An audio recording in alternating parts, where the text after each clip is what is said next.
When I hear claims data, I immediately think fraud, waste, and abuse.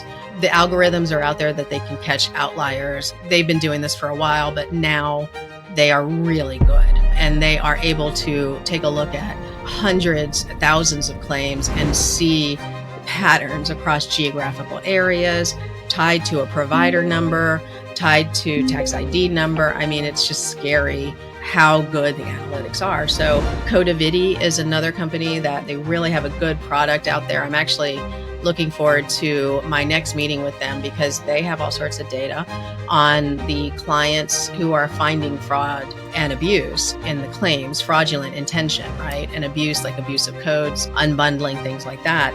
What they are doing is identifying these outlier providers and sort of giving a heads up to the carriers. I'm not excited about that, but that's business. It is what it is. What I'm excited about is when they can find these patterns and find these billing patterns. And I know, and they actually were very open to this, so I'm excited. I said, let me have this information. What are you looking for? What's coming up on your big list?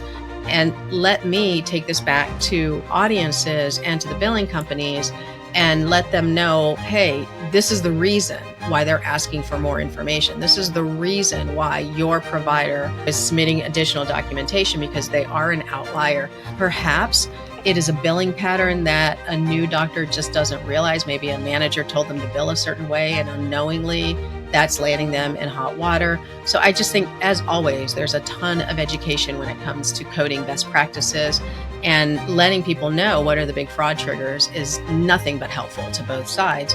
Neither side wants to do fraudulent stuff except for the really bad apples out there on both sides. I mean, do I think carriers are angelic? No, I've definitely come across carriers that no matter what they say, I can tell by my own stats, my own reports, that things are getting denied without anybody even being able to look at them. So are they all angelic? No, but many dental offices, you can just go on Facebook and see the people basically bragging about how they get away with things and billing and so forth. So I'm all about making sure that everybody plays by the rules, because not playing by the rules is expensive and it can cost your license. And if you've listened to any of my management classes, the most important thing to me in an office and my driving force is protecting the doctor's license so that we can continue to provide care. For me, that's my job as a manager, right? Would you like to hear more? Follow the link for the full episode.